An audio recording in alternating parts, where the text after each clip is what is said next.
Et au programme également ce week-end, la pièce Rouge au Centre national de création d'Orléans. Rouge, c'est un échange, un affrontement entre le peintre américain Mark Rothko et son jeune assistant joué par Alexis Moncorgé qui est avec nous ce soir. Bonsoir.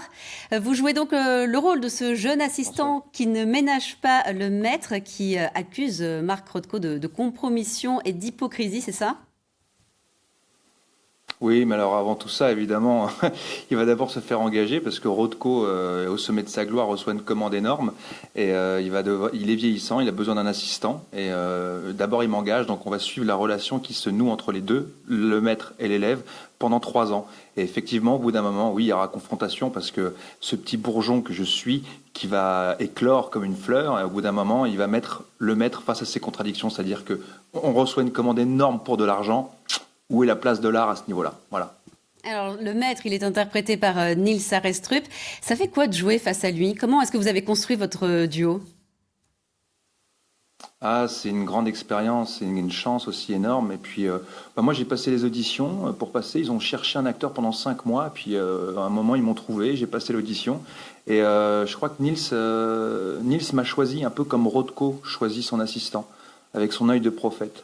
Donc il y a vraiment une relation qui s'est nouée, c'est-à-dire Rothko Arestrup, mon personnage Moncorgé en fait. Il y a vraiment la fiction et la réalité sont vraiment nouées ensemble. Donc on a une très belle relation l'un et l'autre et on a avec notre metteur en scène Jérémy Lippmann, on avait vraiment fait un trio, un triumvirat tous les trois autour de cette création et c'est une aventure.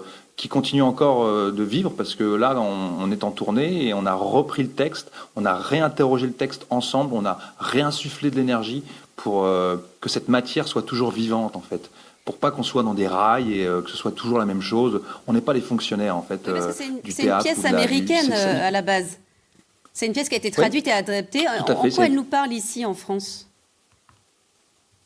Bah parce que au-delà du personnage historique qui est Rothko, qui est un peintre expressionnisme abstrait, donc qui est un mouvement américain, c'est surtout la relation qu'il y a en fait. C'est la transmission entre un savoir, une génération et une autre.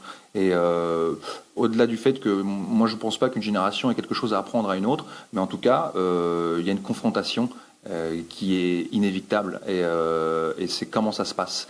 Mais pour dépasser le passé, il faut d'abord le connaître. Ça, c'est une phrase que dit Rothko à son élève d'ailleurs.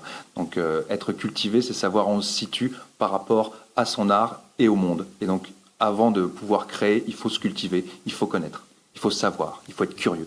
Et il faut venir vous voir donc à Orléans ce soir et les jours prochains. Merci beaucoup Alexis Moncorgé d'avoir été en direct avec nous ce soir. La pièce est en ce moment donc à l'affiche à Orléans et c'est jusqu'au 16 octobre. Merci beaucoup.